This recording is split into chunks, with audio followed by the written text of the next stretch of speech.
there, good evening, and welcome to the Library of Mythical Ireland. I'm Anthony Murphy. This is Live Irish Myths. We haven't had an episode in quite a while now. This is Live Irish Myths episode number 148. Tonight, we're going to be speaking about the influence of Carl Gustav Jung, the Swiss psychoanalyst or psychotherapist, whose work has become a sort of a panacea for lots of people in the modern age who are interested not just in mythology, but in the deeper meanings of it, the spirituality that may be attached to it, and the whole religious experience surrounding myths of various cultures and tribes. Anyway, you'll forgive the dog barking. He's just literally, as soon as I started live streaming, he decides he's going to start making his voice heard. Of course, I should always say a couple of things. We're live streaming simultaneously on the Mythical Ireland Facebook page and on the Mythical Ireland community on Facebook and on the Mythical Ireland YouTube channel. If you're watching on any of those after the fact, bear in mind that at the start, we always like to say hello to people, and that may last a few minutes. So if you want, if you're watching retrospectively, please feel free to skip forward to when the discussion actually begins. The other thing is, if you're watching, don't forget to say hello, and we'll say hello back. Donna Furrer, should I say, says that she's looking forward to this conversation. I am, but I actually have the jitters about this one. I don't usually get apprehensive about live streams, but I'm apprehensive about this one, strangely, for reasons that I hope will become clear in a little while. Paul Alburl is in the house. Hello, Paul. You're very welcome. Robin Rickman is here, saying good evening to hello to you, Robin. Pilar Goldstein Day is looking forward to this. I hope you enjoy it. Trinonoa. Paul says he's in Daphne, Alabama, on the Alabama Gulf Coast, something we forgot to mention. Hope you're not in the path of the hurricane. We send out our best wishes to Desiree and all her family and friends. Desiree had to flee from Louisiana to, I think it was Colorado. But she has several friends and relatives in the path of the storm, so we hope that they will be safe. Wendy Holmes, love the dogs. Hello, Anthony Antua. Hello, indeed, Wendy Sláinte. Dolmac McDermott is in the house. Long time no see, Dolmac. Hope you are keeping safe and well. Teresa McGuinness says hello. Yes, indeed. And Coda says hello right back. Archaeoastronomy Database is suggesting this will be an interesting one for sure. Yes, interesting. And as I say, I have butterflies in my stomach. I have quite a bit of trepidation about this one. Not something I normally experience, but anyway, we'll see how it goes. Desiree is back in Grand Junction, safe and sound. Joe Butler tells us that's good news, and I'm delighted to hear it. Great stuff.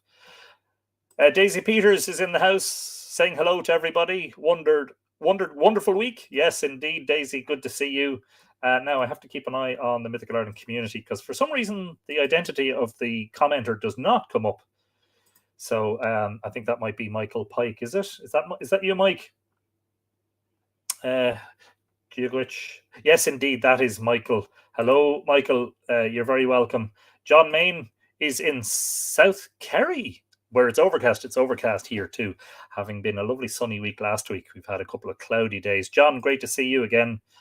Long time no see, as they say. Barbara Barney is in the house, saying hello to everyone. Hello, Barbara. Welcome. Pull up a chair, pull up a stool or a couch or a lounger. Make yourself a nice brew or a dram, whatever you're having. Make yourself comfortable.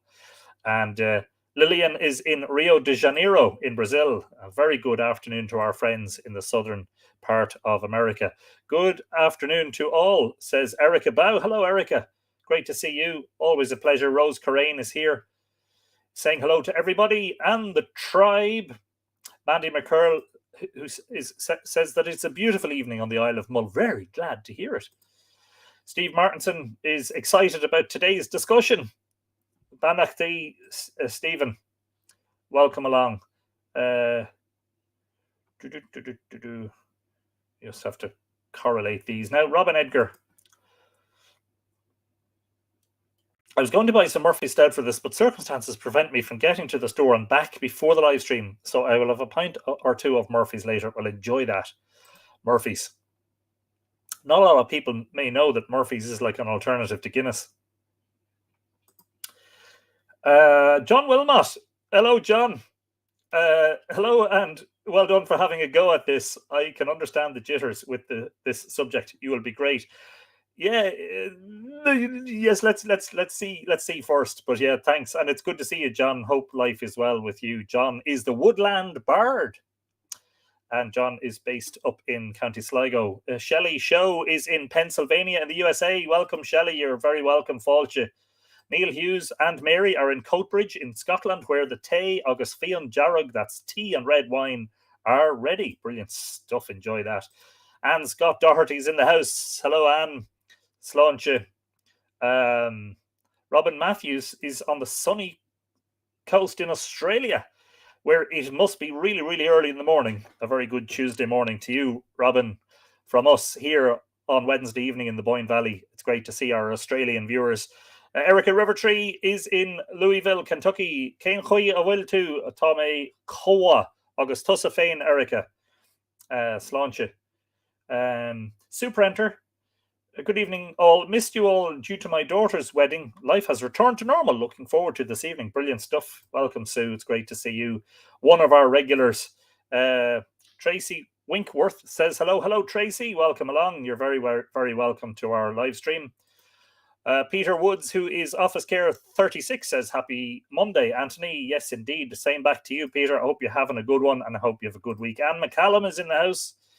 Cup on tea at the moment, but there's a Smithix in the wings. Ooh, yeah, you may need it by the end of this one. I don't know. I think I certainly will. Janet Moran is saying hello from, does that say? Well, I was going to say sunny Boston, but I don't know. I didn't. I must have seen that, or I must have imagined that. I don't know what the weather's like in Boston. Maybe it's the same as it is here. Welcome, Janet. Diana is in southern Maine in the USA. Hello, Diana. Welcome back. It's good to see you in the house. Is it the trepidation because Jung believed in the supernatural? Dolmac wants to know. No, it is for other reasons. We'll get to that. Give me a minute. Tom King is in the house. He is our resident Smith. Hope everyone is okay. All good, Tom. And right back at you. Hope you're in good form. Claire Quinn is in the house. Says hello. Hello, Claire. You're welcome to the live stream. Michael Pike is here as well. And just saying hello again. Theresa McGuinness, Jung Day, yes indeed. I don't know how to pronounce that. Geographia Sacra. Hi everybody from Italy. Great idea tonight. Thank you. Well, I hope you enjoy it. I hope I enjoy it. Sandra Boothroyd is in sunny Spain. Nice. Send us some of those rays of sunshine across the sea there, Sandra. Brilliant. Joe Mount is saying good evening, Trinonawat. Joe, welcome along. Brendan Byrne is in Glendalough, where it's cloudy and cool, as it is, I think, in most of Ireland at the moment. But it's nice, of course, to be in the company of friends. Mariana Dunn is in Virginia. Hello, Mariana. You're very welcome along to this evening's live stream. Barb Jordan says hello to everyone. Hello, Barb. Welcome. Adina Sparks is also saying hello to everybody. Good afternoon to you. Chris is in Rhode Island, from the smallest county in Ireland to the smallest state in the USA. A very good afternoon to you. Who else? Robert Friend is in the house. Hello, Robert. You're very welcome along. Eva Anderson is here. It is good to relax with a cup of tea and some Mythical Ireland content after 15 kilometers of hiking in sunny Gothenburg, Sweden. That sounds really fabulous, and I hope that was epic, which I'm sure it was. Elizabeth is in Vienna. Hello, Elizabeth. Great to see you. Nice to see so many people from so many different parts of the world on tonight's live stream, which is great. Kay Devon Love says, Virginia, USA. We're always glad to see the Virginians in the house. You're welcome along. Robin suggests that there are lots of alternatives to Guinness. Yes, Puching. Joke. Janet says it's overcast with storms on the way. Stay safe, Janet. Yes, Stephen says, hi, Anthony. Do a special shout out to Desiree and anyone else who are affected by Ida. Yes, indeed. Absolutely. Well said. Roberta Duffy is in sunny LA. I presume that's Los Angeles rather than Louisiana. It's great to see you, Roberta. A very good afternoon to you. Jim Conway's in the house from Lurgan in County Armagh. Jim, we haven't seen you in a while. Hope you are in good form. Mike is in Michigan in the US. Have a good day/night. Yes, indeed. Afternoon, evening, morning, night, and all of that to the people in different time zones. HTP Seeley, I don't know how to pronounce that, is watching from Qatar. Wow, I really do have a fabulously international audience tonight. Very welcome. A very big welcome to you. Good night to all our friends in the Middle East, in the Gulf, or in proximity to the Gulf. Shirley is watching from Israel. There you go. I don't think we've had quite such an eclectic international audience in a long time. Burr Whelan is in the house. Hello, Burr. Welcome back. Good to see you in the library. Humberducey says, hello, everyone from cloudy, what's that? Ipswich, Suffolk. Okay. Brilliant stuff. Yes, not the clouds. Michael Pike reminds us that there is only one Guinness. I'm not going to argue with that, but I'm not much of a drinker. I don't drink beer or stout generally, so bit of a wine drinker here. Kerem Gogus is in the house. He says awesome. Yes, and he's not being egotistical, but we would use that as a description of him, in fact. Annette Paird is in Tara. Hello, Annette. Good to see you in the house. Hope you are keeping safe and well. Seamus Marr is in Newry, which is just up the road from me here by about 30 miles. Good to see you, Seamus. Barbara Murphy made it.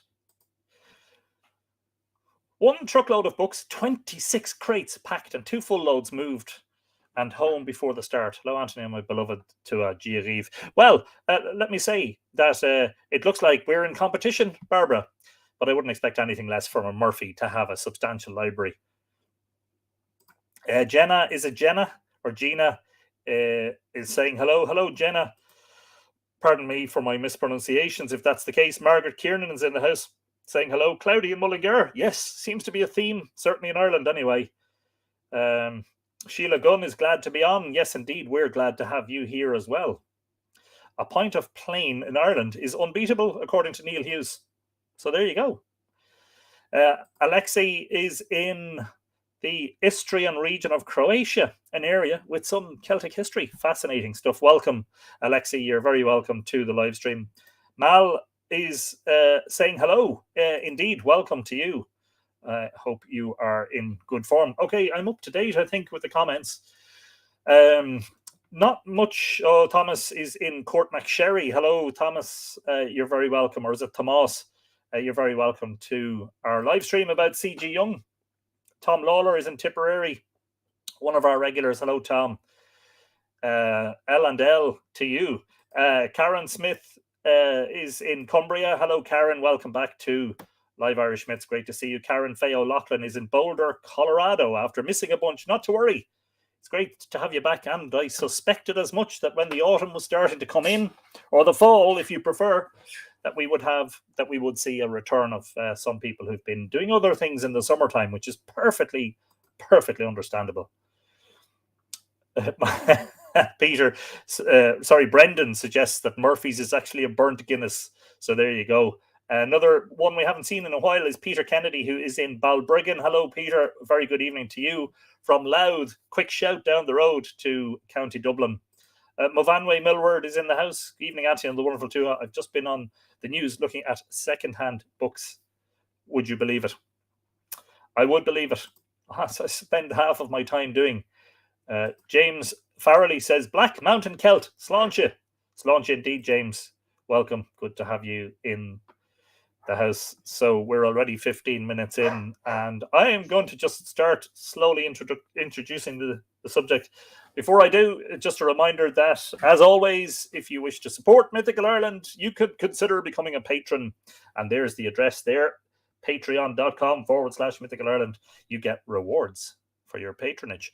At the moment, patrons were only a few days ago treated to the August video update, all about what's going on behind the scenes here at Mythical Ireland, among other things.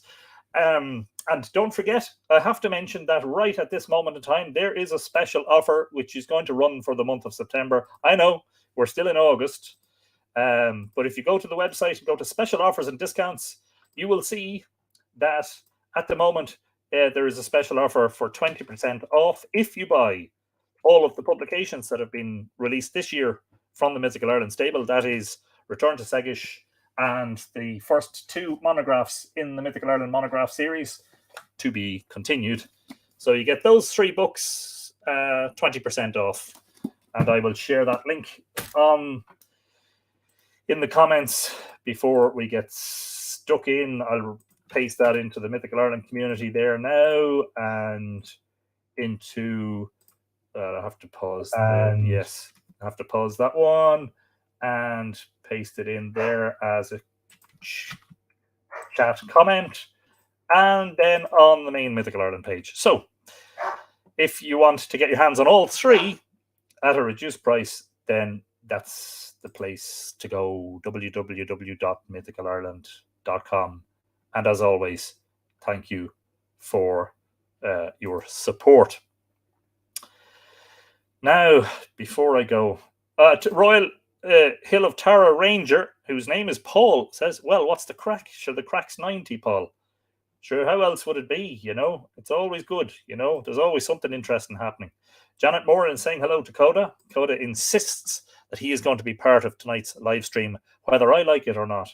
That reminds me of Tara Tyne. We're about to get witchy, whether you like it or not.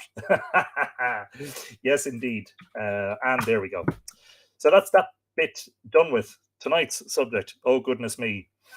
Where does one start, first of all? Because I haven't really prepared anything in the way of notes or a script for this, except to say that C.G. Jung,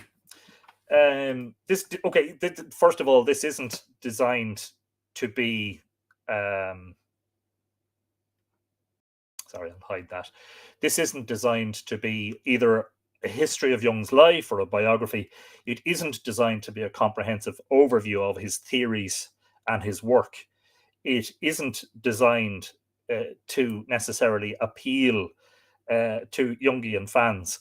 This is my appraisal, having been a fan of his work for the last 5 or 6 years, having read a substantial amount of his own writings and some biographies about him, and having digested that influence upon my own work, my own interpretation of mythology, and my writings, some of the stuff that I've written that has been inspired, at least in part, by some of Jung's ideas.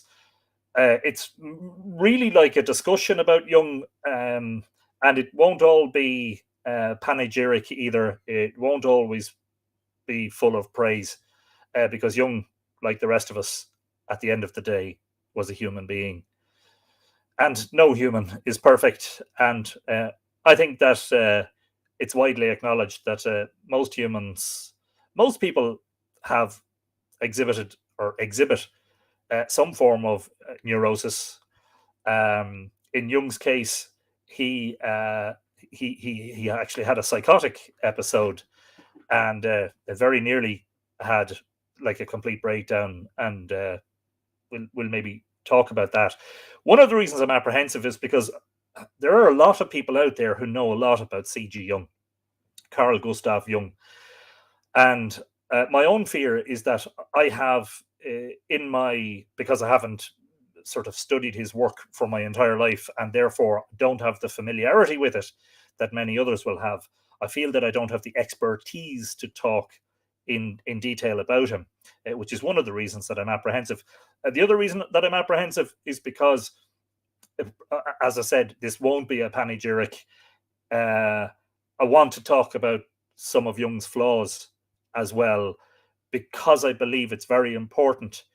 There's a whole movement in modern times which is really a Western esoteric movement, a New Age movement, and in some parts an occult movement that derives a substantial amount of its inspiration from the works of Carl Gustav Jung.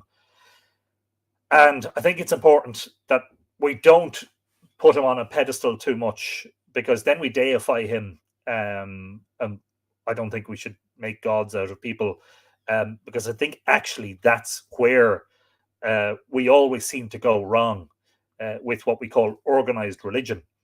And actually, I believe that a lot of people who are adherents to Jungian analytical psychology or depth psychology and are fans of his work have arrived at that because of their own difficulties with the religion or lack thereof that they might have grown up with, particularly with monotheism that perhaps Jung was at the same time trying to.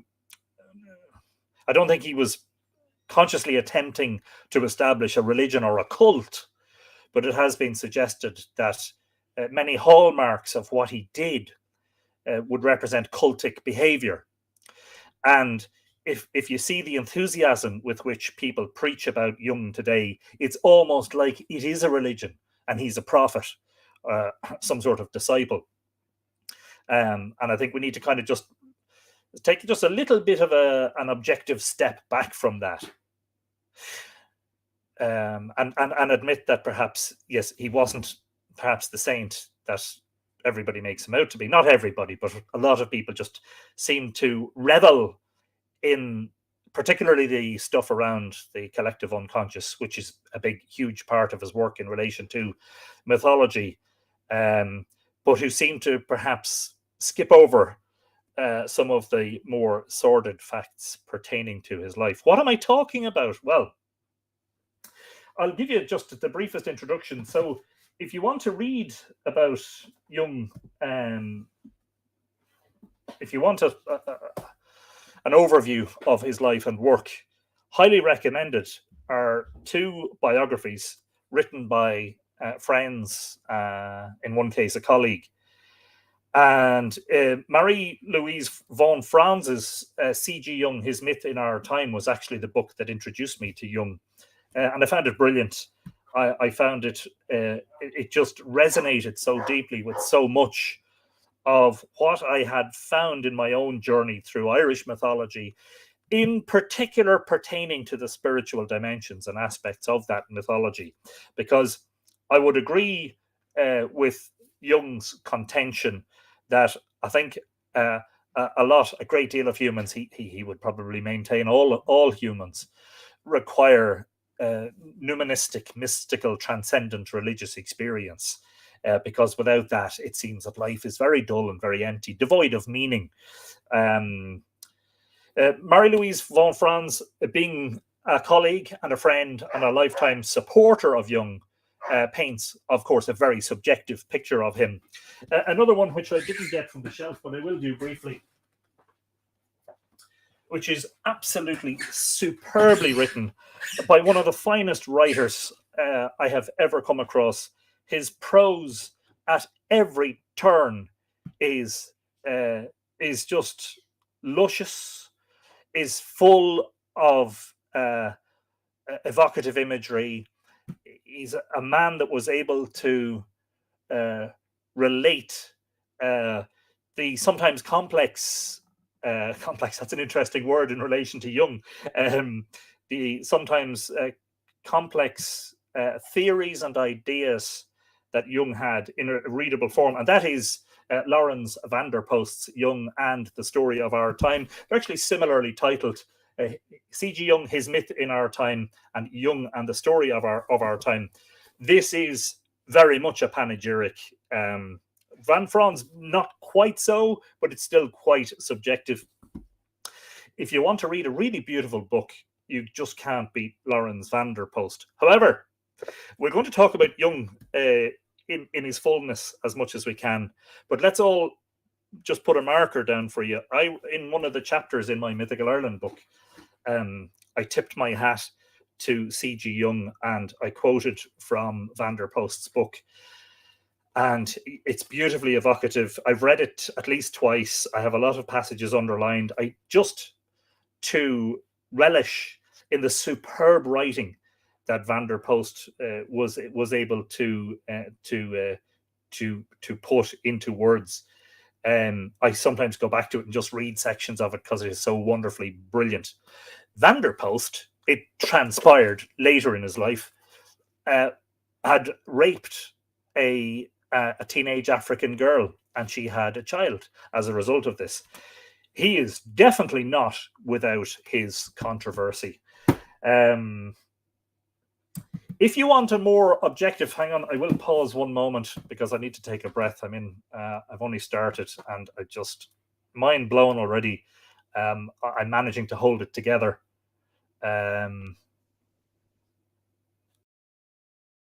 Yes, somebody is suggesting focus on the inspiration rather than the man. Yes, John Wilmot, absolutely, and that is the intention. But I feel it is important because, you know, there's as I said, there's this following that he just doesn't ask the questions and just worships him, and I can see where that comes from, and I can understand his work is very inspirational. But it must be borne in mind that he was a human as well. He was much more embroiled in the occult than he admits in his written work. He did, unfortunately, tell some blatant lies about certain patients, for instance, about his relationship to them, about what year it was that a particular incident happened, when in fact it had happened years before, or in one or two cases, you know, that a person came to him who was having dreams that were straight out of sort of Hellenistic mythology, and he couldn't have known this stuff because this stuff hadn't been published, when in fact it already had, but he wasn't fully honest. I think the biggest thing about Jung that a lot of people don't realize is that he was a womanizer. And even in his early marriage to Emma, he was cavorting around the place with Sabina Spielrein, and they had a very physical sexual relationship at the same time, concurrently with Jung's wife being at home bearing his children.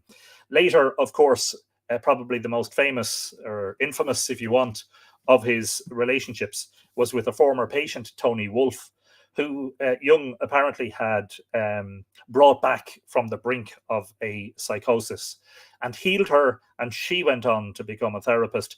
She became a very influential person in his life and was often seen in the house and often shared the house. She had a huge part to say in his work, and the tension between herself and Jung's wife must have been at times unbearable. Anyway, this is a little bit of biographical material, just so if people are watching this back, that they understand that Anthony Murphy is not putting Jung on that pedestal. I don't want to make a god of him. I just want to talk about some of the things that he wrote about that have been hugely inspirational to me, while understanding at the same time that he was a human being and he wasn't without his flaws. Jung has been described, the objective biography that I have been reading is A Life of Jung by Ronald Hayman, and it's a little bit more honest. It's much less subjective than those that were written by his friends and colleagues. One of the interesting things that comes across in that is that Jung displayed quite often quite a lot of narcissistic behavior, and that it was no accident that he found himself surrounded by women, and that a lot of his male patients were referred to other analysts while he surrounded himself with women. Now, the other side of that coin is that Jung was in touch with his own anima, that is, the feminine aspect of his psyche, and that would have naturally endeared him to women, but that's an argument that I probably don't want to get into. Yvette Tillema is in the house. Hello there, Yvette. Welcome along. So, Freud was a huge influence on Jung, especially early on. Sigismund Freud. They were good friends. In fact, so much so that they developed what can only be described as almost like a father-son-like relationship. Freud saw Jung as his natural successor, the one who would take over his life's work, and acknowledged early on his brilliance.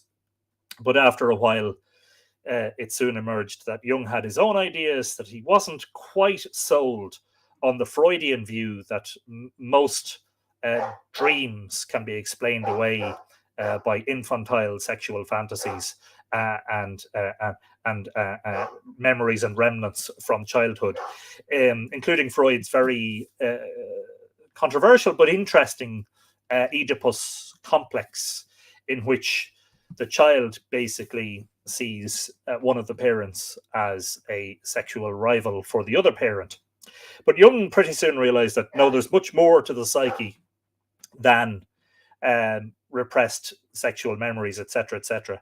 That it was much vaster and more deep, and incorporated multifaceted elements way beyond that sort of simplistic notion.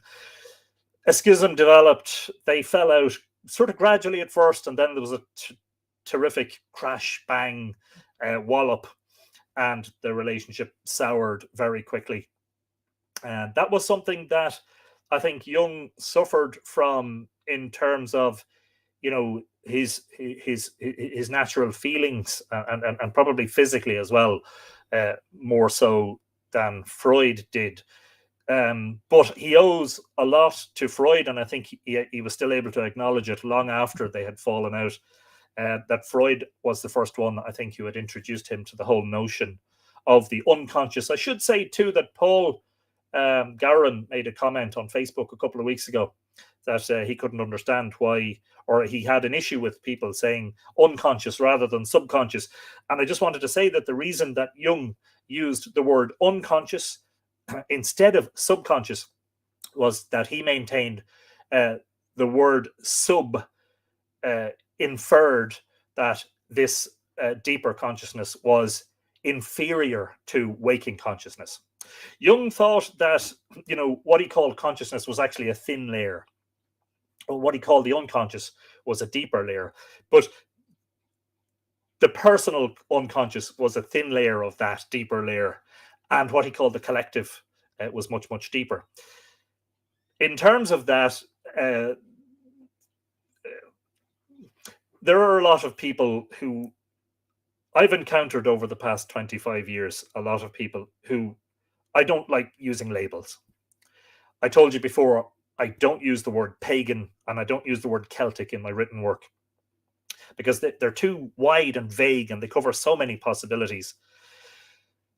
So all I can say is that I've met a lot of people who are into esotericism, occultism, sort of what you'd call New Ageism, paganism, sort of modern pantheistic religious beliefs or spirituality, natural spirituality, practitioners of various types of stuff, everything from yoga to shamanic drumming to chanting to shamanic journeying, all that sort of stuff. And I don't want to categorize any of those people, but I have heard over the years, time and time again, phrases being used in conversation that emanate straight out of the work of Jung. And so when you hear a collective unconscious, for instance, that is as a result of Jung's work. When you hear extrovert and introvert, they are Jungian concepts. He developed a theory of the types of personality, thinking, sensational, intuitive, and feeling, was it? And I'm not quite sure. Again, please forgive me if I'm not making as good a job at this as I might, because there is a vast amount of work. Jung left behind a huge, enormous corpus of work. And if one was to become a Jung devotee and to actually read it all, I believe one would have to spend several years, not just reading it, but underlining passages, taking notes, and all the rest. I don't have a degree in this stuff. This is just what I can get as an impression from reading about him. In terms of my own work, there are several things that I have found fascinating that derive from my reading of Jung's work. And I'll try to sort of speak briefly about all of these. Astro Gypsy is in the house. Hello, Astro Gypsy. Hello. Welcome along. So you ain't going to join the Druids at Stonehenge, Anthony, says Michael.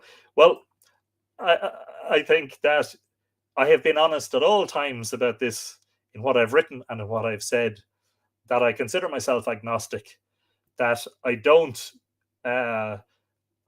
I don't get involved with one religion or one type of spirituality over another, that I consider my life to be a journey of exploration, that exploration is every day fascinating, that every day is a learning day.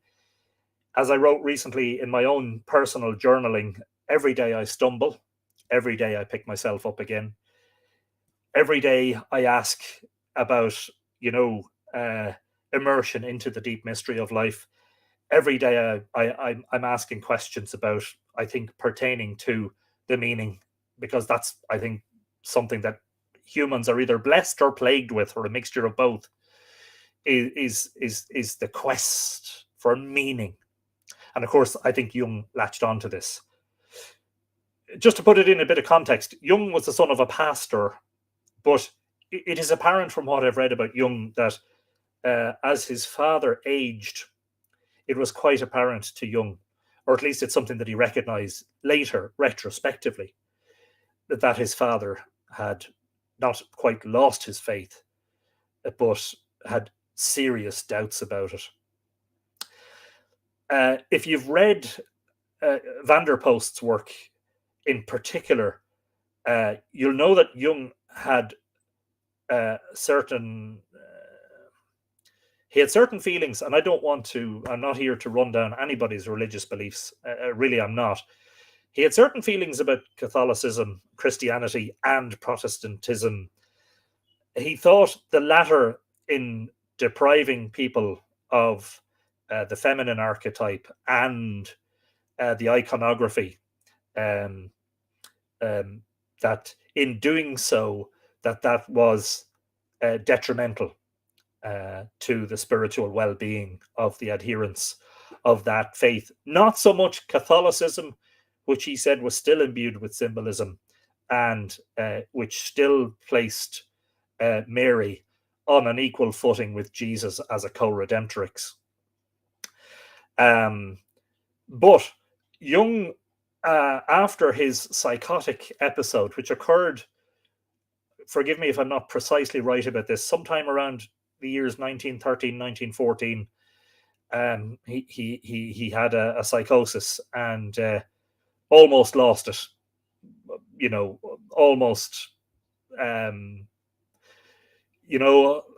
Almost had a complete breakdown and perhaps an irreversible one. Afterwards, he began to read a lot about mythology and Gnosticism. And he became very interested in works about alchemy. And I think this was where he saw the greatest possibility, as it were, for the development of his theories, was against the backdrop of religion and spirituality. At all times, he claimed that he was doing things scientifically, that anything that he had written, that he had also tested scientifically. Some biographers have suggested he wasn't altogether honest about that objectivity. So, for instance, I'll give you an example. The collective unconscious, which Jung suggested he had evidence for, he never addressed two alternative hypotheses, certainly not in any meaningful way, in any way where he could say, look, well, these are the other possibilities to what's going on here, and now I'm going to refute them. And the fact that he didn't address them or refute them leaves a sort of a stain on the whole theory. However, that's not to say it's irrelevant, not in any way.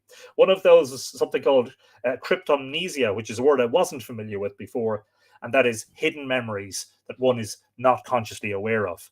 And of course, we have, in my case, I've lived on this earth for 47 years. I know I don't look a day over 35, thank you. I don't look a day over 70. But in all of that time, I've had memories which now are completely forgotten to me, but they're in there somewhere, as it were. The other one was what anthropologists call the cultural diffusion of ideas. So to give you an example of that, I've written quite a lot in the past few years about the myth in the Boyne Valley about the Mata, which is this great monster, this river serpent with 120 legs and 4 heads, depending on what you read. Sounds like some sort of a giant centipede that sucks up the river out of the water out of the River Boyne and leaves it dry. But it's a gigantic thing. It's like a huge serpent. And this is defeated by Dagda or the men of Ulster, depending on which version of the myth you read. Chopped into pieces, dismembered, killed, chopped into pieces, and its bits and pieces thrown into the river. Presumably the river is flowing again because it's been killed. And those bits go off and form parts of the landscape. And of course, that has echoes of one of the 5 great not synthesized, coalesced, those groups, those groupings of creation mythology themes that are found not just in Indo-European mythology, but in fact around the world. The theme of the dismemberment of a deity or a goddess or a giant or a warrior or a monster or a serpent, which are found, for instance, in Babylonian mythology, in Marduk and Tiamat. And the 2 parts of Tiamat make the heaven and the earth, this great monster that was killed. In Norse mythology, Ymir. In Egyptian mythology, Osiris is dismembered, etc., etc. You get the picture. So one argument would be cultural diffusion, that as peoples migrated, as humans spread out into the world, the stories spread with us. The other theory, which is Jung's theory, the other counter theory to the collective unconscious was cryptomnesia. But Jung's theory was that the human is born with, I don't know if I'm going to frame this in the right terminology. The human is born into a condition of having somehow ancestral memories, not necessarily direct memories. That one is, as it were, somewhere deep within one's psyche, way down there, are memories from the past. In addition to that, though, is the notion of the unconscious as, or images of the unconscious as objective things that are emergent, that just erupt, as it were, or become conscious. And of course, the principal method by which this happens is through dreaming, which is why Jung, I think Freud again started that.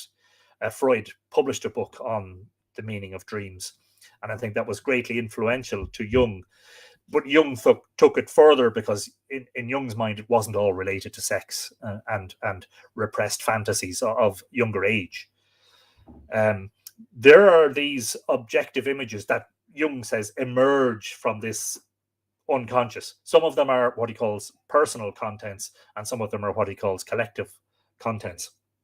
That perhaps the fact that, for instance, the story of Noah's Ark and the Great Flood, which is again one of those 5 great themes of cosmology or creation mythology. Cosmology in a mythological or religious sense doesn't mean cosmology as we know it in relation to the stars and the heavens and the cosmos. Cosmology means, your creation story, as it were, or where you believe your beginnings lie as a people. And of course, early peoples all around the world did not have a history, so to speak. They had a cosmology in the form of mythology that was never questioned, the veracity of it in many cases.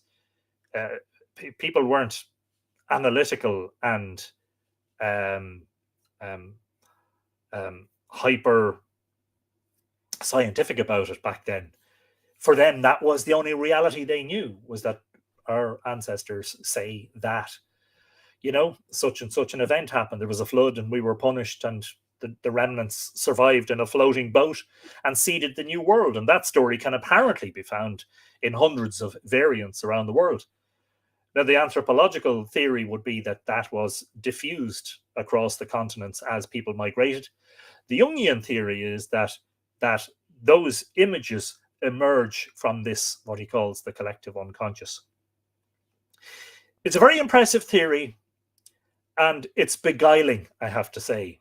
It absolutely is. I am not entirely decided as to what I believe, except for the fact that I don't think what hasn't, to my mind, what hasn't been correctly addressed or sufficiently addressed in relation to Irish mythology is that, it seems to me that there's a consensus. Maybe it isn't a consensus. Maybe there's loads of people out there who disagree. Saying that there's a consensus suggests that everybody absolutely agrees with each other, which is definitely not the case in academia. But in relation to Irish mythology, I get the impression that there's this thinking that, well, the monks wrote it all down, so therefore, and you'll know this from all of the live streams and the book talks we've done, that therefore most of it was contrived by the monks. And my thinking and feeling about it is, how do I prove it? Is a completely different story. Is that in fact a lot of this myth goes not just back into pre-Christian times of the late Iron Age. I'm talking about stuff that goes back not just into prehistory, but all the way back to the time that the monuments were built. That is the great Neolithic monuments of 5,000, 6,000 years ago. But in fact, some of it may go further back than that still.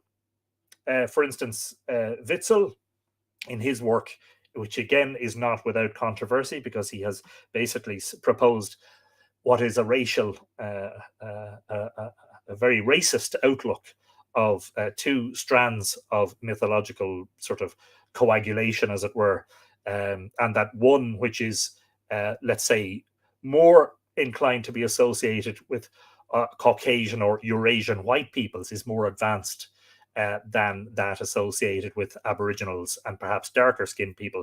Very controversial.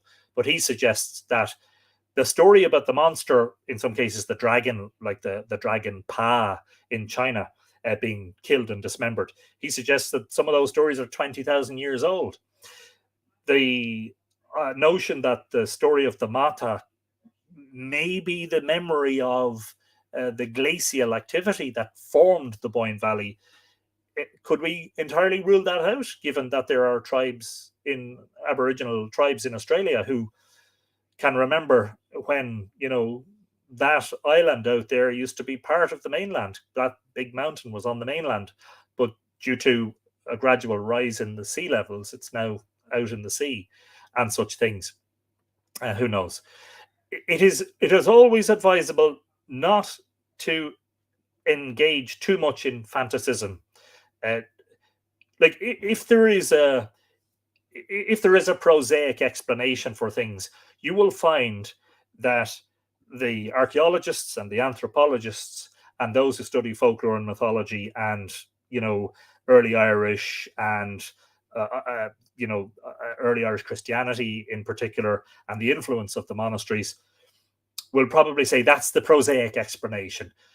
And then there are others who reach immediately for the fantastic explanation. Newgrange was built by aliens, for instance, which it definitely wasn't. It was built by human beings, as all monuments were. Sorry, just in case you thought I was doubting myself there for a moment. I haven't completely sort of finished my exploration of it, But one area in particular in relation to Jung's work, which is called the Archetypes and the Collective Unconscious, if you want to read it in book form, he would have written several papers about this before the book was published, was in relation to the symbolism of water.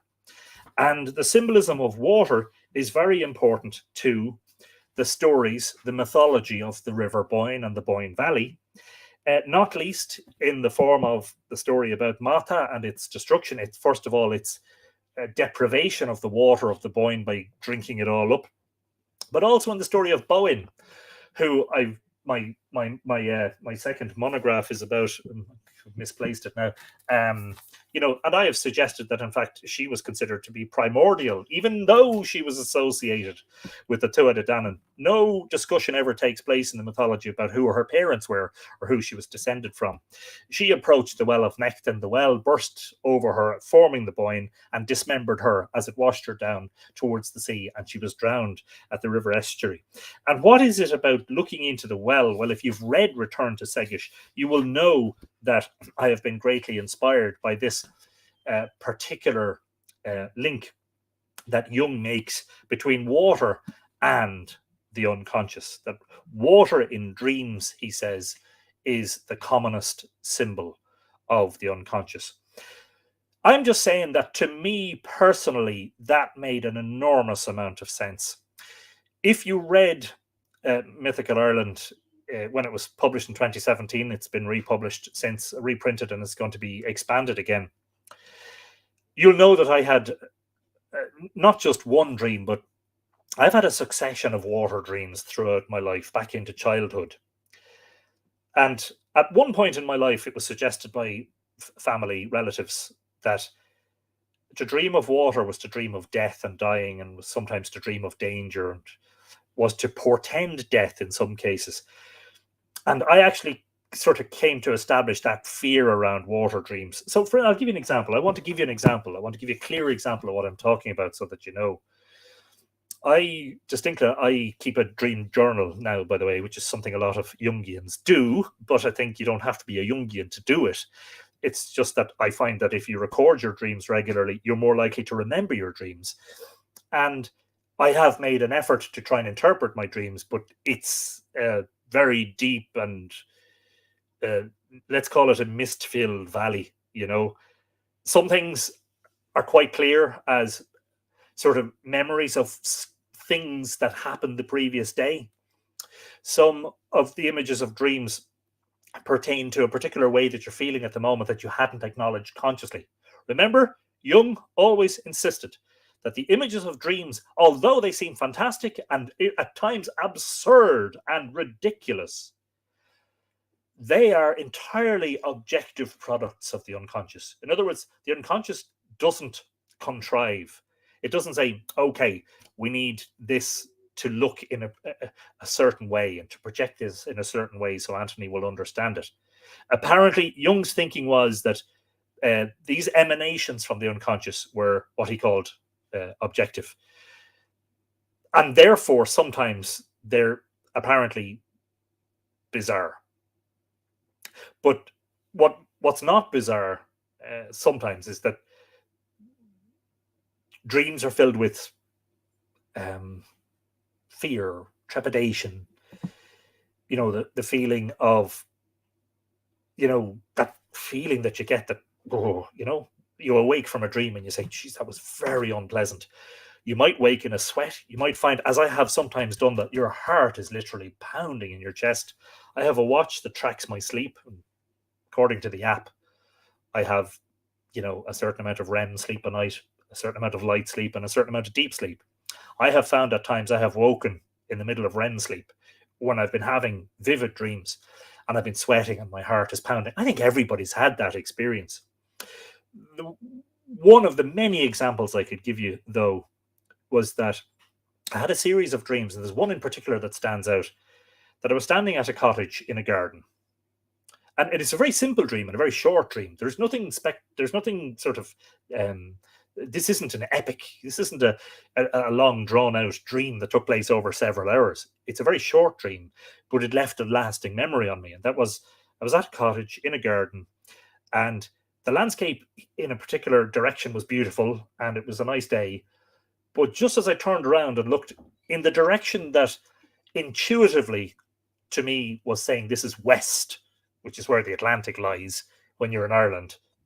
I don't know, maybe that's, I mean, I live on the east coast of Ireland facing the Irish Sea, but in the dream, it was distinctly west. There was this precipitous fall. I mean, the cottage was actually located no more than 20 or 30 feet from a cliff that fell precipitously. And this isn't like the cliffs of Dover or even the Grand Canyon. I'm talking about a cliff that fell for a mile down. And there was this dark, brooding, stormy ocean. And that's the dream in all its simplicity. You know, when you wake from that, you say, geez, what the hell does that mean? Why was that so terrifying to me? Not even that I was near the cliff going to fall into the ocean, just the entire prospect of turning around and seeing this. In Jungian terms, that is a vision of the vastness, the depth, the yawning chasmic depth of that ocean of the unconscious. The personal bit being perhaps the first 100 meters under the water, the rest being the collective. Another dream in which I was on the ocean in a storm, not on a boat, but on a floating square platform, like a concrete platform, a little bit like something that might support a rig, an oil rig or something, but it's kind of hard to explain. But the waves were crashing over this platform, and I was holding on for dear life, white-knuckled, terrified. All around me, stormy ocean, in every direction, darkness. It was nighttime. No sign of any other life, no sign of any assistance or help or lights or flying, anything, helicopters or anything like that. Just me clinging desperately to this floating platform in the ocean. Again, if I had never read Jung, I mightn't know that there's a very distinct meaning which relates to that. Not just the depth of the unconscious, it's the fear associated with exploring that. It's that it is in dreams, it is in nightmares that those images emanate to a conscious level. And of course, they go back again. How many of you, for instance, have woken up and you're like, I had loads of dreams last night, but I can't remember a single one. And that still happens to me, although I've tried to train myself to remember dreams and write them down. It still happens to me. I wake up and I'm like, I know I had loads of dreams last night, but I can't remember a single moment of any of them. Think then of the mythology of Bowen. Bowen approaches the well of her husband, Necton, which she has been forbidden to do. Consider this a little bit like the tree of the knowledge of good and evil and the apple of Eden. And think of Necton as Adam and Bowen as Eve, essentially, and you'll see the picture. Whether or not this was influenced by scribes, I think it was, but I don't think that the original elements have altogether been removed or vacated. And there are none who will look to the bottom of the well except their eyes would burst out of their head. In other words, nobody is capable of going to the well and looking down into its depths. Again, a repeating theme in Return to Segish, my mytho-poetic. You couldn't call it a novel and you couldn't call it an autobiography, but let's just call it a mytho-poetic work. That has suddenly made a huge amount of sense to me. That the reason Necton and his three cupbearers, well, the reason they're all male, may well have suited the agenda of the monks who were writing this stuff down, wanting to blame all the ills of the world, of course, on Eve or her Irish equivalent. And, of course, at the same time, wanting to deprive the powerful goddess after whom the river and the valley and the monument complex is named of her power and authority. Authority may be a bad word. Her power, her meaning to people. But she can't approach the well because to do so is dangerous. There's a prescribed way of walking around it, which is Jeshil, which is sunwise or clockwise. But she goes against it anti-sunwise, with her shins or Tual. and the waves burst forth and crash over her, and disaster ensues. But the psychological meaning of the story of Nectan's Well, or the Well of Segish, because the two things are basically inseparable, is that one always has to be careful in approaching the unconscious, that one does not get overwhelmed by the waves that emanate therefrom. And so when I think back about these dreams, I had another dream where I had to go to the toilet. Sometimes that's an entirely natural thing. Sometimes a dream is designed to consciously to enter into your it's like a way of tapping on your head and saying, Anthony, you need to wake up, go and use the lavatory. But having to use the lavatory, but this was a strange lavatory because it was actually suspended over an ocean. And the floor of the lavatory was made out of this flimsy wood. And when I went into the lavatory and stood on it, don't ask me how I get in there because it's in the middle of the ocean. But anyway, and I'm suspended on this flimsy wooden floor, and I'm terrified that at any moment that wooden floor is going to break and I'm going to plunge into the depths. And so to me, I just immediately see that connection. And so when I read in Jung that water is the commonest symbol for the unconscious, and I look at the myths pertaining to water, and I look at the dreams pertaining to water, it all makes a certain amount of sense. Does the fact that it makes a certain amount of sense mean that it is a universal truth? No, it doesn't. And that's where critical thinking must enter your frame of mind. You must always leave room for other possibilities. You must not always just fall into the trap of saying, there's the explanation I've been looking for all my life, which I think I kind of did fall into for a while. But now that I've heard and read a little bit more about Jung, I'm inclined to see it slightly differently. But I want to just read a couple of passages about water, and this, which is very early on in the book, which I found profoundly inspiring in relation to my own journey in myth and my own meager attempt to explain some of the symbols in my dreams.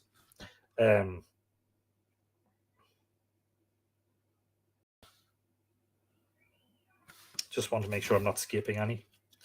Apologies for a second. It's important that I actually read something from Jung. Yeah, I think this is where it kind of starts. Therefore, the way of the soul in search of its lost father, like Sophia, its lost father, like Sophia seeking Bythos, leads to the water, to the dark mirror that reposes at its bottom. Whoever has elected for the state of spiritual poverty, the true heritage of Protestantism carried to its logical conclusion, goes the way of the soul that leads to the water. This water is no figure of speech, but a living symbol of the dark psyche. A Protestant theologian often dreamed the same dream. He stood on a mountain slope with a deep valley below, and in it a dark lake. See, the symbolism is similar. He knew in the dream that something had always prevented him from approaching the lake. This time he resolved to go to the water, and as he approached the shore, everything grew dark and uncanny, and a gust of wind suddenly rushed over the face of the water. He was seized by a panic fear and awoke. This dream shows us the natural symbolism. The dreamer descends into his own depths, and the way that leads him to the mysterious water. And now there occurs the miracle of the Pool of Bethesda. An angel comes down and touches the water, endowing it with healing power. In the dream, it is the wind, the pneuma, which bloweth where it listeth. Man's descent to the water is needed in order to evoke the miracle of its coming to life. And further on, a little bit further on, we must surely go the way of the waters, which always tend downward, if we would raise up the treasure, the precious heritage of the Father.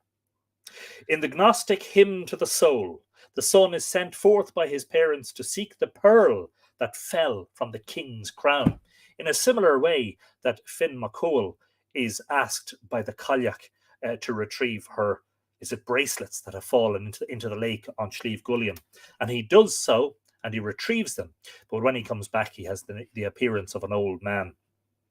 It lies at the bottom of a deep well, guarded by a dragon. And there's something in me that wonders, even though it's never the link is never explicitly made in the myths, the fact that there's such similarities between the dismemberment of Bowen and the dismemberment of Mata, and the two of them are intensely connected with the story of the River Boyne. I always wondered whether originally there was a notion that the well was guarded by the Mata, as we find in other mythologies. It lies at the bottom of a deep well, that is the pearl that fell, guarded by a dragon, in the land of the Egyptians, that land of flesh pots and drunkenness, with all its material and spiritual riches.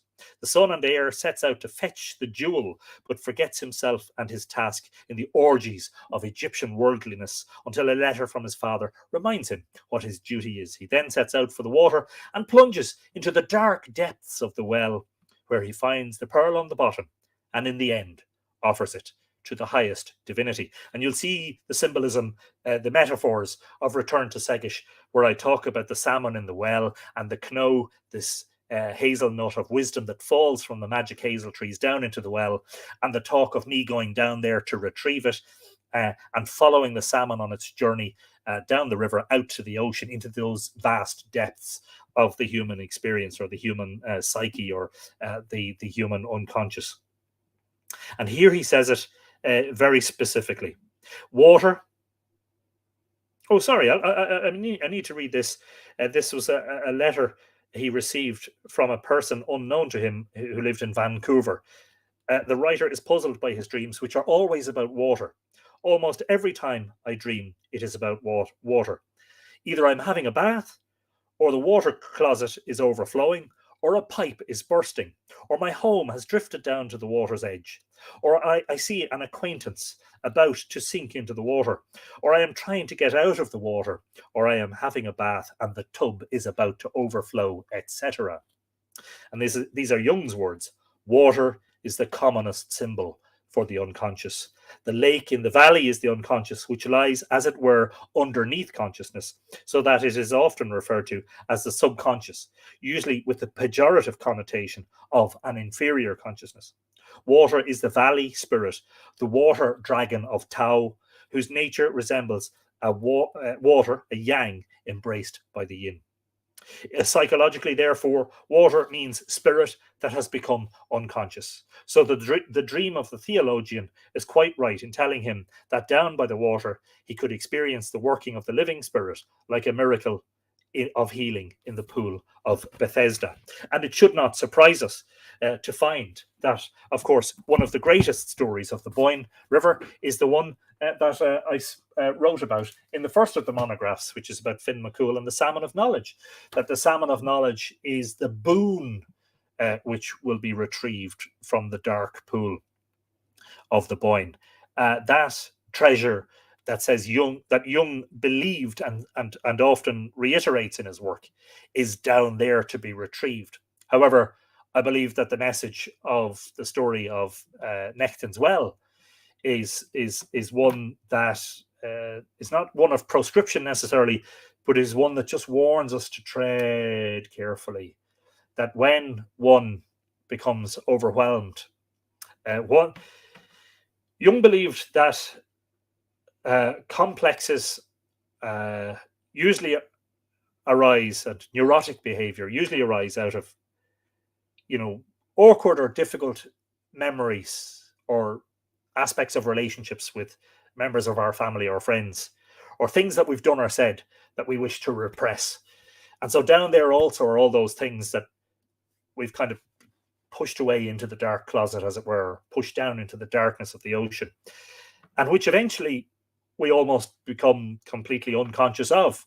We don't remember them anymore. But he maintained that in many cases, a neurosis, and in some cases a psychosis of a patient, could be resolved by retrieving those and what he called assimilating them, bringing them to consciousness, but not in a way that was going to terrify or beleaguer the patient, in a way that they could make sense of them, and in the way that they could talk about them, and in the way that they could basically as it were, shake hands with the devil, to draw out that darkness that is within you, and to deprive it of its power by acknowledging it and, as Jung would say, assimilating it. And so he would have said that, when a seemingly bizarre image emerges in dream state and is brought to him by a patient, he doesn't necessarily want to examine it empirically and exhaustively and forensically.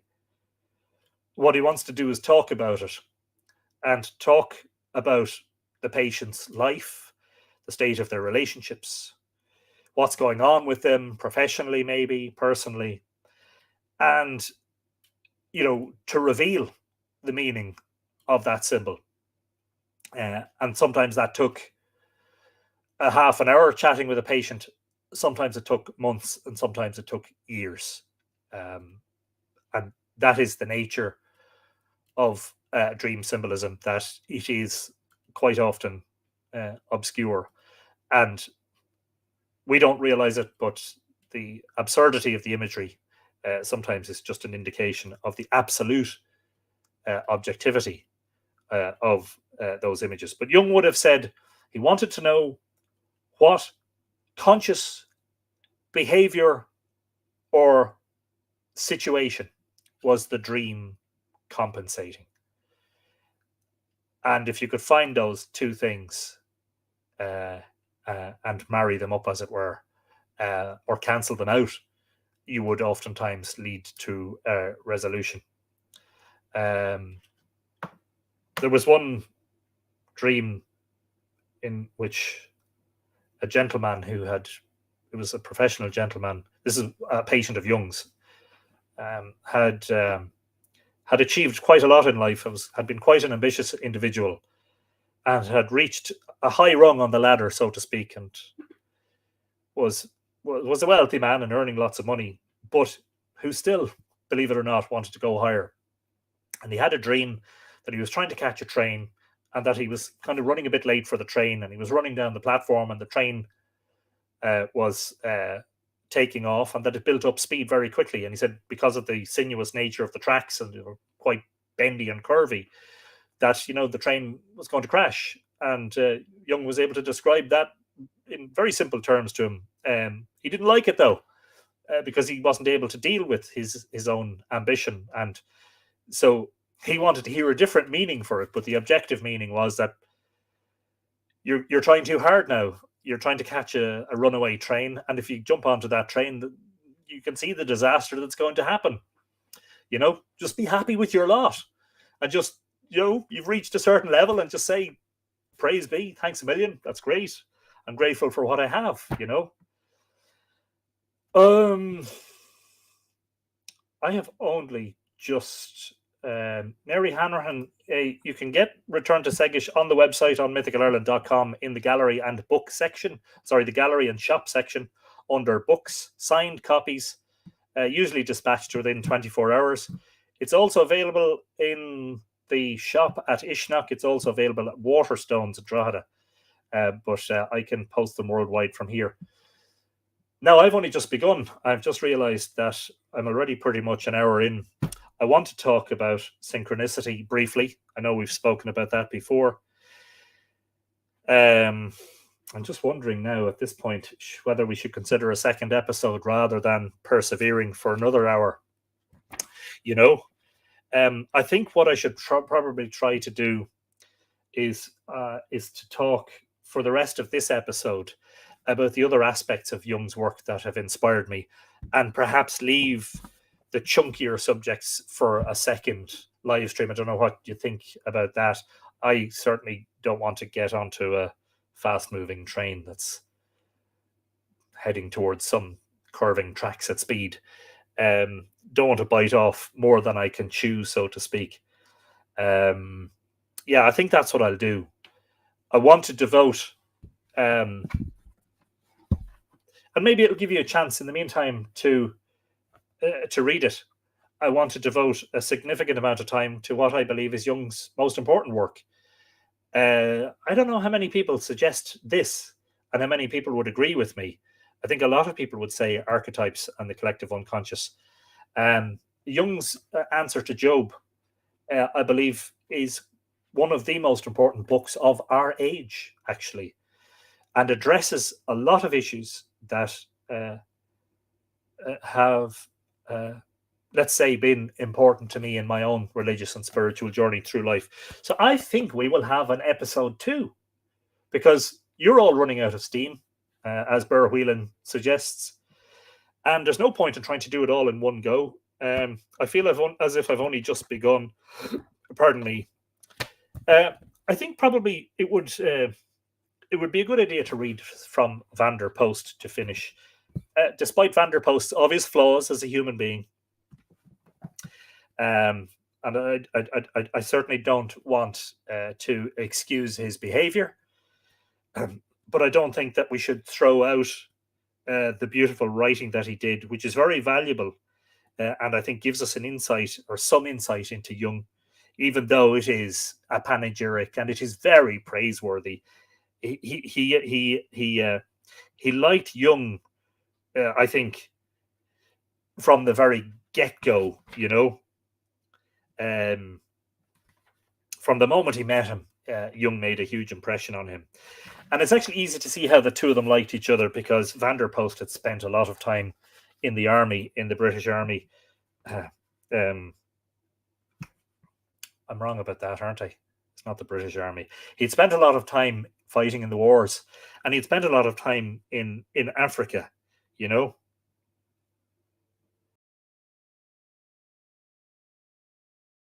So let's just talk about some... I'll read a few little snippets that I have underlined, parts of Van der Post's writing about Jung that I found very interesting. I will get to a few more comments as well. Nikita rightly suggests that we could easily do 5 episodes on this. I think we could. Deborah Williams says definitely more episodes. Brilliant. Good stuff. This is important. John is telling us, this is John Wilmot, that he had a dream during a stroke 12 years ago where an entity came out of water and asked, why did I spend much of my life searching for and visiting ancient sites? Why not visit more trees instead and plant more trees? So I did. Wow. Amazing stuff, John. And yes, I can see where that has obviously inspired you, because you're one person that I know more than anyone else who has a love of trees. And recently I have developed an interest in trees myself. Yeah, fascinating stuff, John. I didn't know that. Thanks for sharing that. Michael Pike had to go to work, but Michael, you can catch up later on. Can't reduce Jung to one live stream. What? Somebody says yes. A few other people agreeing that we could easily do more. So, well, now that I've tested the water, so to speak, see what never mind.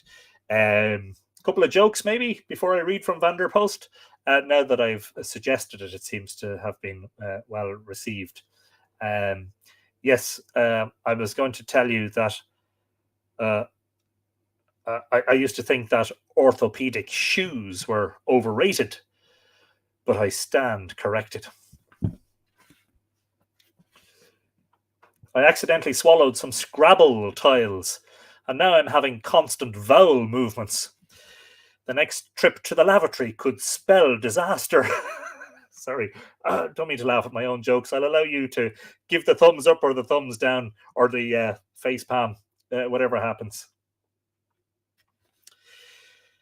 I had only to look into my own life to realize how, ever since my childhood, the church into which I was born and all the other churches I had encountered, far from promoting the natural interest I believe I had always had in religion, seemed to come down like an iron curtain between me and my own religious feelings. This is Van der Post writing, but of course, writing in the sense that he knew that Jung had the same feelings.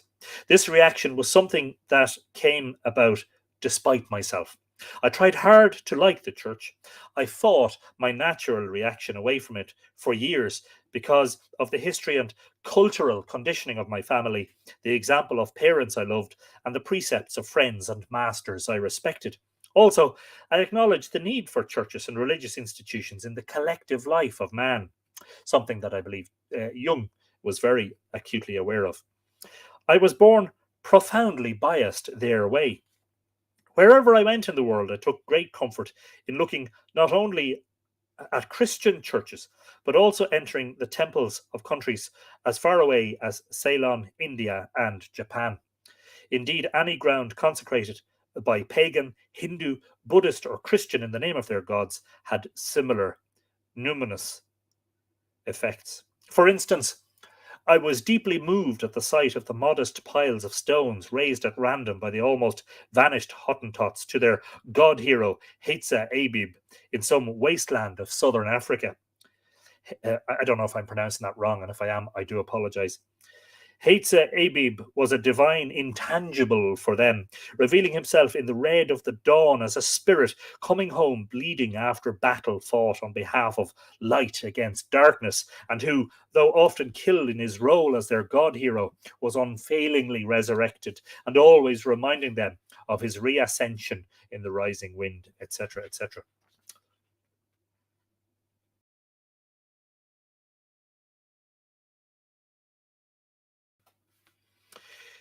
This is not necessarily pertaining to Jung directly, but again, pertaining to aspects of his work. I remember a despairing white father in the Belgian Congo saying to me, quote, "There is another great age of darkness closing in on the life of man, and all that we can do is to create little fortresses wherein the authentic light of the spirit can be kept burning," in much the same way as the monasteries of Ireland at the time of the Middle Ages, at the time of the arrival of the Vikings and all their pillaging and burning and slaughter, and then of course with the plague. Then one day, when men wish to reach out for light, they will have places in which to find it. But for the rest, we must just accept the inevitability of disaster, unquote. Perhaps you're right, and disaster may have to come, I had replied. But as a matter of honour, I believe we must go on working to prevent disaster, if only to make certain that if it ultimately has to come, it is the right kind of disaster life needs. I need to find more about Jung himself, about Van der Post writing about Jung.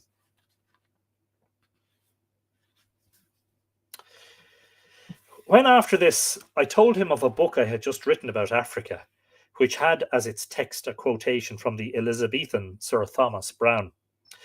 We carry with us the wonders we seek without us.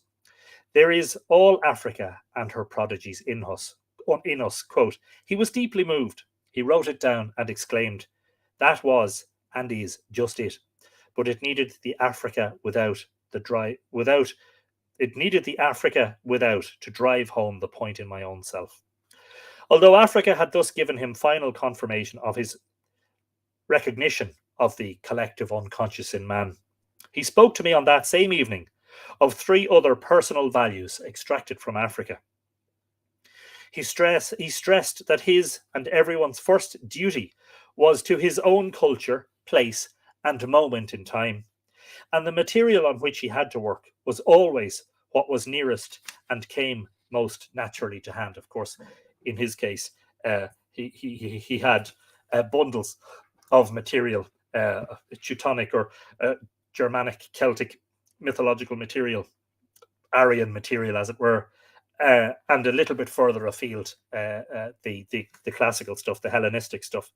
The second point was that Africa confirmed his suspicions of the motive behind the growing habit of the European to travel the physical world as communications became easier and faster. Of course, this is all, remember, Jung died in 1961. This is before the modern age of cheap holidays and cheap flights.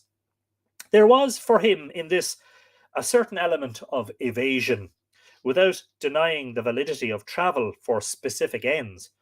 Travel for travel's sake was another matter. He saw it more and more as a substitute for a far more difficult and urgent journey that modern man was called upon to undertake into the unknown universe of himself. I really love that. And that's one that very deeply resonated with me, that there are so many people at the moment who are doing all of the things that they want and need to do to avoid that very painful journey of self-examination, that journey into the yawning chasm, that the depths of their own unconscious.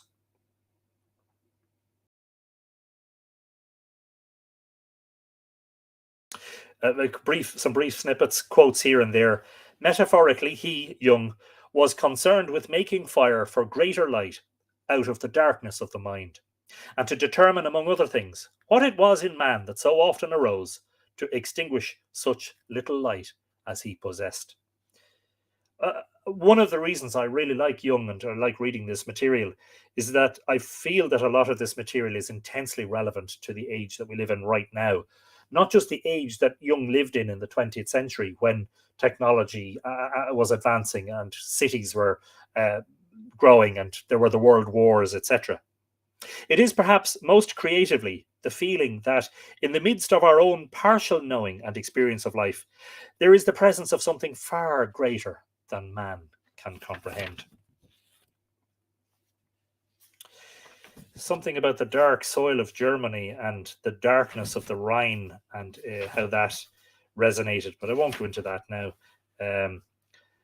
Awareness is nothing if it is not also a dialogue between oneself and what one feels to be quote unquote other and greater than oneself.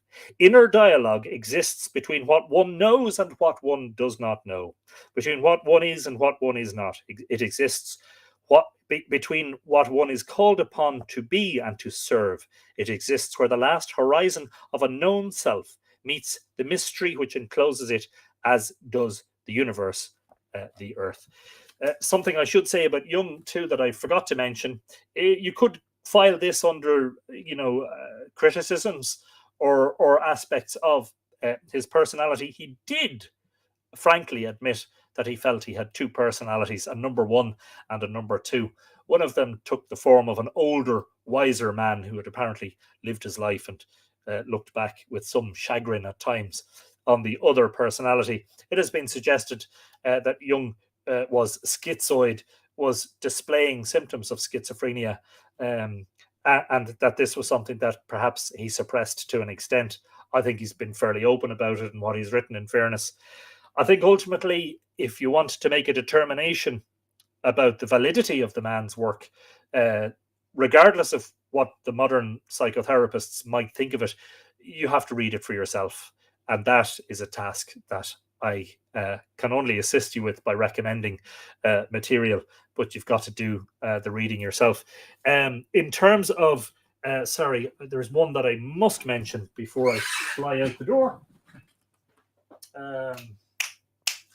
Yeah, now I have a very battered old paperback copy, but that is The Portable Jung, which was edited by Joseph Campbell, who was not a Jungian disciple as such. Maybe he was, but he was hugely inspired by Jung's theories about the meaning of mythology, and that inspired a lot of Campbell's work. And then there's also the story of his own life, memories, dreams, and reflections. Just be careful with that one, because if you read, for instance, Heyman's biography, you will find that a lot of stuff was, shall we say, edited and redacted, stuff that was taken out completely. A lot of stuff about Jung's professional, not necessarily personal, relationship with Tony Wolff was completely left out of it. Why? Well, that's another day's story. Also, The Mysterious Red Book, which Jung composed as a series of volumes, as black books, in fact. I mean, I can understand why some people in the sort of Western esoteric, occult, New Age movement would be really drawn into this stuff. But maybe that's a topic for another day. Let's just take some comments. Wendy says, Jung had dark visions of what would happen on this earth near the end of his life. He did. He felt that we needed to understand our shadow side in order to escape this. As I said, that was the fundamental imperative, according to Jung, was the desperate need for men and women recognize their shadow and to explore their unconscious realms instead of projecting that outwards, which we see a huge amount of happening these days. Marie-Louise von Franz, in an interview that I think is available on YouTube, actually initially declined to speak about Jung's end-of-world apocalyptic visions. And we will talk about a lot of that in our episode pertaining to Answer to Job, which I think will be the next episode.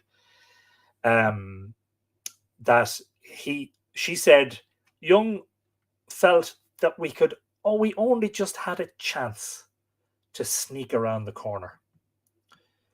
That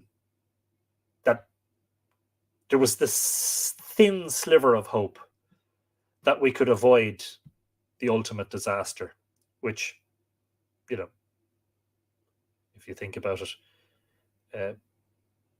if a conflagration was to break out on a worldwide scale now, would be, I think, much greater calamity than even the combination of the world wars of the 20th century. Jung also had a dream and a vision pertaining to, in 1913,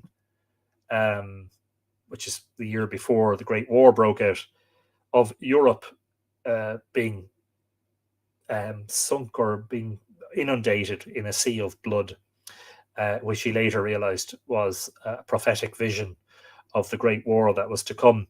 So, like, he may well have been blessed with insight, but also he carried some of this very heavy weight. Hello, Mark Munoz. How are you? Great to see you. We're just about finishing, but the good news is we're going to do more episodes on C.G. Jung. Brendan Byrne keeps having a dream that we will all meet one summer evening on the Hill of Tara to share a toast and then fall silent when Anthony begins to read. Yeah, I will really know then. I will know exactly what you think of my jokes then, because you'll be right beside me. You won't be able to conceal your disdain. Joseph Campbell is another one. Actually, we should devote at least one episode to. I think maybe several. Campbell, I'm a big fan of. Grace is gone. Good evening to you, Grace. Thanks for joining us. And yeah, I understand we're over an hour. Well, we're an hour and a half since the live stream began. Anthony on Jung at length. Man, I can't wait. Makes me miss the daily lives. That's Astro Gypsy. Thank you for that comment. Kelly says, I tuned in at a great time. Yeah, you certainly did. Well, I hope you did. I hope you think you did.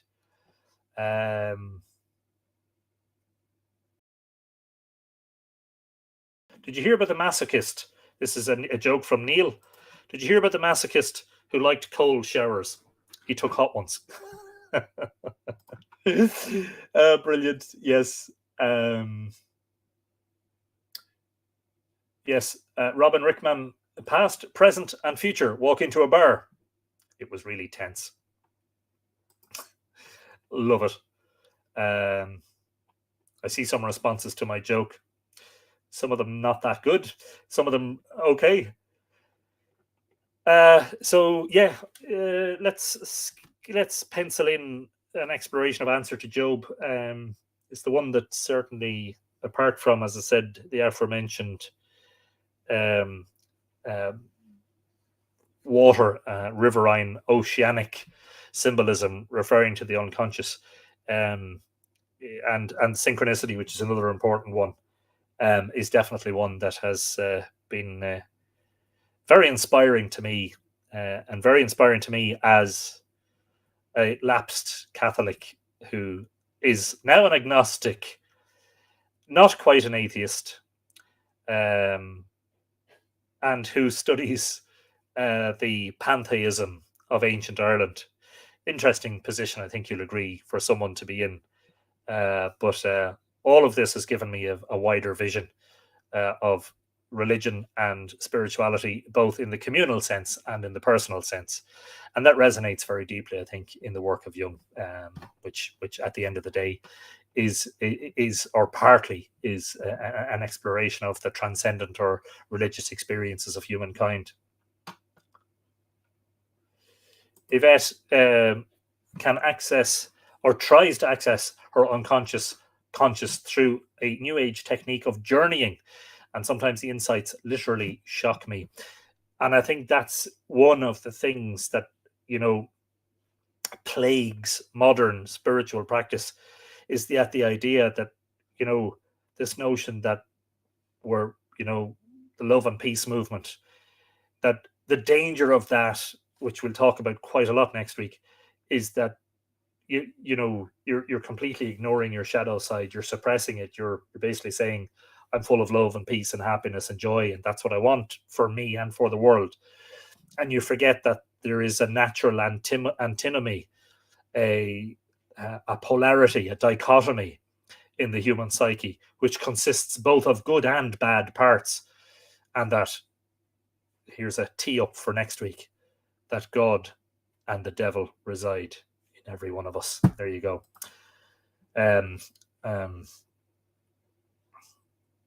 Shamanistic work is ancient, not new age. That is right, Rose. That is correct. And I said at the beginning, I wasn't sort of keen to get drawn into a discussion of this, because I know how deeply practitioners hold to their beliefs. Only thing I would say about that is, if you're a practitioner of shamanic work, where does that come from? Specifically, what culture does it come from?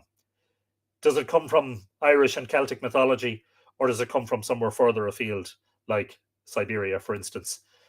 And one of the things that Jung found very interesting was, and I'm not intending to nitpick or pick this argument apart, one of the things that Jung said he found interesting was this tendency. He said there, Van der Post quoted him as saying that he thought that he was best equipped to deal with the material that was close at hand, but there was a tendency in Western culture, in Europe and in America, to look, for instance, to the Far East, and to incorporate aspects of, you know, Taoism, Hinduism, Buddhism, etc. That seemed out of place initially, but which nowadays we've just come to accept as part of that. And all I would ever say is that if you are practicing some sort of modern spiritualism, or modern form of spiritualism, is that at the very least you understand the nature of its roots and where they lie. You know, and each to their own. I don't have a difficulty with people practicing their own spirituality and their own beliefs. You know, absolutely not. Jung did appropriate, says Claire Quinn. Yes, indeed. As I said, not without his flaws and faults and all the rest. Some of you will have to tell me more about this journeying technique. It does sound interesting. James Walsh says, thanks for the enjoyable voyage into the ideas of C.G. Jung through the water symbols and your own dreams too. Yes, some of those, as I say. You ever have a dream that you can't forget? You know, that you wake up from and you remember every facet of it, every aspect of it. And then the next day and the next day and the next day and weeks later and months later and years later, you remember every detail of it. And yet you wake up, as I said, in the middle of the night, knowing that you've just had a succession of fabulous dreams full of weird imagery and spooky happenings, and you can't remember an iota of them. And yet you'll wake from what seems like a relatively short dream fragment, but which has a seemingly powerful message for you, because it sticks at the conscious level. Because Jung said that, you know, the images that emerge from the unconscious and become conscious in dreams often sink back down again, and they're lost to unconsciousness again. Which is why sometimes in the morning I'm sitting up in the bed and I'm going, oh, what was it? Come on, come back to me. And it doesn't. It has sunk back down, and it's irretrievable, unfortunately. And if it's not there to begin with, it doesn't usually resurface. Sometimes, you know, a day or two later, I will remember a specific snippet from a dream, and I'll grab a notebook and pen, or grab the computer and just type a quick document, or try to record it in some way, or sometimes even record a voice message. You know, there's, oh yes, something has just come to me about that. You know, I had those dreams the other night and I couldn't remember specifics.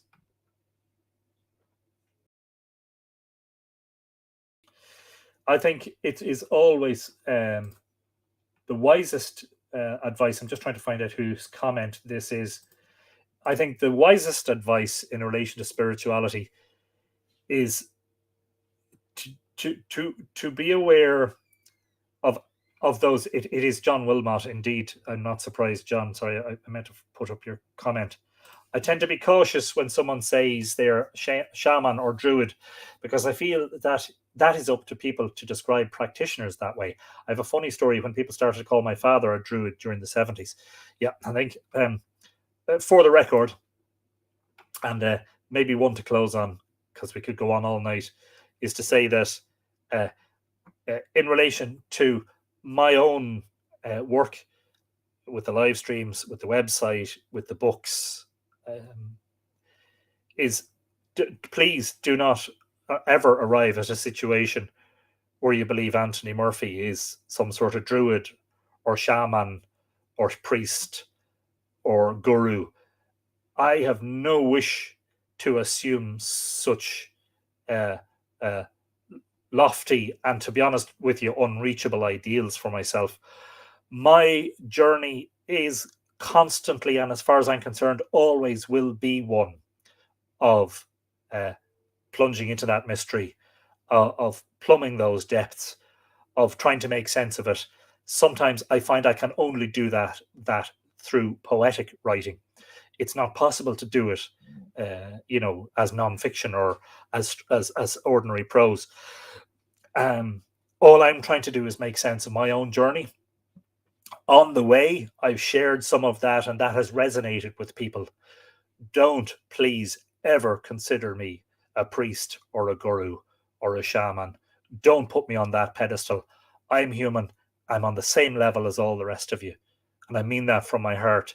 I don't want it. I'm not remotely interested in it. Always be careful. And I think John makes the point, when somebody says that they have special knowledge and they are the only ones who know the truth and they're the only ones that can help you, beware, cautious, step back and just be careful. Don't approach that well too enthusiastically. And I hope that is an honest end to our night's topic. And the search for knowledge, as Michael Ray Fox describes it, continues every day, and long may that always be the case. I have a particular, not a dislike as such, I have a particular caution around dogma and proscription. This is what you should do and this is what you should not do, and if you can't do those, then you're out. I have a particular issue with that. Everybody is different. We are all on our own journeys. We all have our own issues, our own problems, our own neuroses. In some cases, people may be suffering breakdowns and psychotic episodes. We are all going through this journey of life. It has ups and downs. It has good days and bad days. It has the bright sky and the dark sky. It has the blue water of the Caribbean shore or the brooding deep waters of the ocean. That is the case for all of us. None of us is ever in the position to be able to say to everyone else, I have the answers, you must listen to me. Principally, you must listen to yourself first. Of course, the objective images that emerge from your dreams are probably the ones that will tell you most. Good night, everyone. Thanks for joining us. Had a wonderful time. I'm not at all having any trepidation now about the second episode. I think I managed quite well, despite the fact not having any script or any notes to get the points across.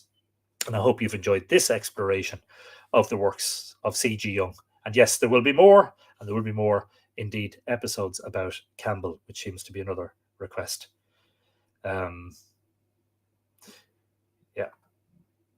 Just making sure that I'm not missing. Anna Peterina, I didn't see you. Anna, good evening to you. You have a great evening as well. And thanks for tuning in.